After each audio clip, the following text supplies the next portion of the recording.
Welcome to Bite at a Time Books, where we read you your favorite classics one bite at a time. My name is Bree Carlile, and I love to read, and wanted to share my passion with listeners like you. Be sure to follow the show on your favorite podcast platform so you get all the new episodes. Or you can follow the show on YouTube, where we have playlists for all the stories. You can find us on all the social medias at Bite at a Time Books, or on our website, biteatatimebooks.com, where you can also sign up for our newsletter for more information on what we're reading and what's coming next for the podcasts. We're part of the Bite at a Time Books Productions Network. If you'd also like to hear what inspired your favorite classic author to write their novels, and what was going on in the world at the time, check out the Bite at a Time Books Behind the Story podcast, Tuesdays, wherever you listen to podcasts. Today we'll be continuing The Return of Sherlock Holmes by Arthur Conan Doyle. The Adventure of the Empty House. Bite 4. "That you, Lestrade?" said Holmes. "Yes, Mr. Holmes. I took the job myself. It's good to see you back in London, sir. I think you want a little unofficial help. 3 undetected murders in 1 year won't do, Lestrade. But you handled the Mosley murder with less than your usual. That's to say, you handled it fairly well." We had all risen to our feet, our prisoner breathing hard, with a stalwart constable on each side of him. Already a few loiterers had begun to collect in the street. Holmes stepped up to the window, closed it, and dropped the blinds. Lestrade had produced 2 candles, and the policemen had uncovered their lanterns. I was able at last to have a good look at our prisoner. It was a tremendously virile and yet sinister face which was turned towards us. With the brow of a philosopher above and the jaw of a sensualist below, the man must have started with great capacities for good or for evil. But one cannot look upon his cruel blue eyes, with their drooping, cynical lids, or upon the fierce, aggressive nose and the threatening, deep-lined brow, without reading nature's plainest danger signals. He took no heed of any of us, but his eyes were fixed upon Holmes's face with an expression in which hatred and amazement were equally blended. "You fiend," he kept on muttering. "You clever, clever fiend." "Ah, Colonel," said Holmes, arranging his rumpled collar. "Journeys end in lovers' meetings, as the old play says. I don't think I've had the pleasure of seeing you since you favored me with all those attentions as I lay on the ledge above the Rheinbach Fall." The colonel still stared at my friend like a man in a trance. "You cunning, cunning fiend," was all that he could say. "I've not introduced you yet," said Holmes. "This gentleman is Colonel Sebastian Moran, once of Her Majesty's Indian Army, and the best heavy game shot that our Eastern Empire has ever produced. I believe I'm correct, Colonel, in saying that your bag of tigers still remains unrivaled." The fierce old man said nothing, but still glared at my companion. With his savage eyes and bristling mustache, he was wonderfully like a tiger himself. "I wonder that my very simple stratagem could deceive so old a shikari," said Holmes. "It must be familiar to you. Have you not tethered a young kid under a tree, lain above it with your rifle, and waited for the bait to bring up your tiger? This empty house is my tree, and you are my tiger. You have possibly had other guns in reserve in case there should be several tigers, or in the likely supposition of your own aim failing you. These," he pointed around, "are my other guns. The parallel is exact." Colonel Moran sprang forward with a snarl of rage, but the constables dragged him back. The fury upon his face was terrible to look at. "I confess that you had one small surprise for me," said Holmes. "I did not anticipate that you would yourself make use of this empty house and this convenient front window.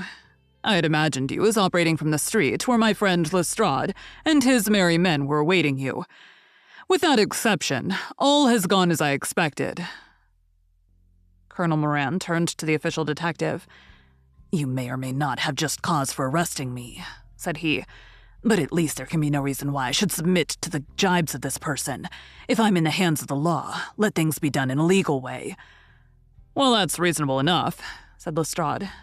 "Nothing further you have to say, Mr. Holmes, before we go?" Holmes had picked up the powerful air gun from the floor and was examining its mechanism. "An admirable and unique weapon," said he. "Noiseless and of tremendous power. I knew von Herder, the blind German mechanic who constructed it, to the order of the late Professor Moriarty. For years I've been aware of its existence, though I've never before had the opportunity of handling it. I commend it very specially to your attention, Lestrade, and also the bullets which fit it. You can trust us to look after that, Mr. Holmes," said Lestrade, as the whole party moved towards the door. "Anything further to say? Only to ask what charge you intend to prefer." "What charge, sir? Why, of course, the attempted murder of Mr. Sherlock Holmes." "Not so, Lestrade. I do not propose to appear in the matter at all. To you, and to you only, belongs the credit of the remarkable arrest which you have effected. Yes, Lestrade, I congratulate you. With your usual happy mixture of cunning and audacity, you have got him." "Got him? Got whom, Mr. Holmes?" "The man that the whole force has been seeking in vain. Colonel Sebastian Moran, who shot the Honorable Ronald Adair with an expanding bullet from an airgun through the open window of the second floor front of number 427 Park Lane, upon the 30th of last month. That's the charge, Lestrade. And now, Watson, if you can endure the draft from a broken window, I think that half an hour in my study over a cigar may afford you some profitable amusement." Our old chambers had been left unchanged, through the supervision of Mycroft Holmes and the immediate care of Mrs. Hudson. As I entered, I saw, it is true, an unwonted tidiness. But the old landmarks were all in their place. There were the chemical corner and the acid-stained deal-topped table. There upon a shelf was the row of formidable scrapbooks and books of reference, which many of our fellow citizens would have been so glad to burn. The diagrams, the violin case, and the pipe rack, even the Persian slipper which contained the tobacco. All met my eyes as I glanced round me. There were two occupants of the room. One, Mrs. Hudson, who beamed upon us both as we entered. The other, the strange dummy which had played so important a part in the evening's adventures. It was a wax-colored model of my friend, so admirably done that it was a perfect facsimile. It stood on a small pedestal table, with an old dressing gown of Holmes's so draped round it that the illusion from the street was absolutely perfect. "I hope you observed all precautions, Mrs. Hudson," said Holmes. "I went to it on my knees, sir, just as you told me." "Excellent. You carried the thing out very well. Did you observe where the bullet went?" "Yes, sir. I'm afraid it has spoilt your beautiful bust, for it passed right through the head and flattened itself on the wall. I picked it up from the carpet. Here it is." Holmes held it out to me. "A soft revolver bullet, as you perceive, Watson. There's genius in that, for who would expect to find such a thing fired from an air gun? All right, Mrs. Hudson. I am much obliged for your assistance. And now, Watson, let me see you in your old seat once more, for there are several points which I should like to discuss with you." He had thrown off the seedy frock coat. And now he was the Holmes of old in the mouse-colored dressing gown which he took from his effigy. "The old shikari's nerves have not lost their steadiness, nor his eyes their keenness," said he with a laugh, as he inspected the shattered forehead of his bust. "Plumb in the middle of the back of the head and smack through the brain. He was the best shot in India, and I expect that there are few better in London. Have you heard the name?" "No, I've not." Well, such is fame. But then if I remember right, you had not heard the name of Professor James Moriarty, who had one of the great brains of the century. Just give me down my index of biographies from the shelf." He turned over the pages lazily, leaning back in his chair and blowing great clouds from his cigar. "My collection of M's is a fine one," said he. "Moriarty himself is enough to make any letter illustrious. And here is Morgan the poisoner, and Merridew of abominable memory, and Matthews, who knocked out my left canine in the waiting room at Charing Cross. And finally, here is our friend of tonight." He handed over the book, and I read. Moran Sebastian, Colonel, unemployed. Formerly 1st Bangalore Pioneers. Born London, 1840. Son of Sir Augustus Moran, C.B. Once British Minister to Persia. Educated Eton and Oxford. Served in Jawaki Campaign, Afghan Campaign, Cherasyab Dispatches, Sherpur and Kabul. author of Heavy Game of the Western Himalayas, 1881, 3 Months in the Jungle, 1884. Address, Conduit Street. Clubs, the Anglo-Indian, the Tankerville, the Bagatelle Card Club. On the margin was written in Holmes's precise hand, the second most dangerous man in London. "This is astonishing," said I as I handed back the volume. "The man's career is that of an honorable soldier." "It is true," Holmes answered. "Up to a certain point, he did well. He was always a man of iron nerve, and the story is still told in India how he crawled down a drain after a wounded man-eating tiger. There are some trees, Watson, which grow to a certain height, and then suddenly develop some unsightly eccentricity. You will see it often in humans.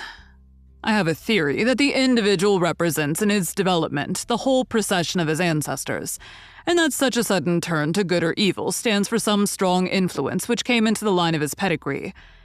The person becomes, as it were, the epitome of the history of his own family." "It is surely rather fanciful." "Well, I don't insist upon it. Whatever the cause, Colonel Moran began to go wrong. Without any open scandal, he still made India too hot to hold him. He retired, came to London, and again acquired an evil name. It was at this time that he was sought out by Professor Moriarty, to whom, for a time, he was chief of staff. Moriarty supplied him liberally with money, and used him only in 1 or 2 very high-class jobs, which no ordinary criminal could have undertaken.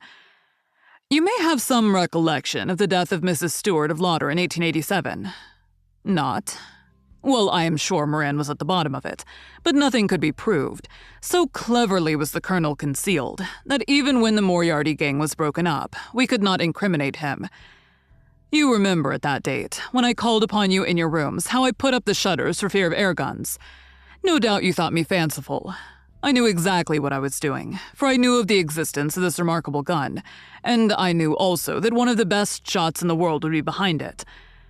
When we were in Switzerland, he followed us with Moriarty, and it was undoubtedly he who gave me that evil 5 minutes on the Rheinbach ledge. You may think that I read the papers with some attention during my sojourn in France, on the lookout for any chance of laying him by the heels. So long as he was free in London, my life would really not have been worth living. Night and day, the shadow would have been over me, and sooner or later his chance must have come. What could I do? I could not shoot him at sight, or I should myself be in the dock. There was no use appealing to a magistrate. They cannot interfere on the strength of what would appear to them to be a wild suspicion. So I could do nothing. But I watched the criminal news, knowing that sooner or later I should get him. Then came the death of this Ronald Adair. My chance had come at last. Knowing what I did, was it not certain that Colonel Moran had done it? He had played cards with the lad. He had followed him home from the club. He had shot him through the open window. There was not a doubt of it. The bullets alone are enough to put his head in a noose. I came over at once. I was seen by the sentinel, who would, I knew, direct the colonel's attention to my presence.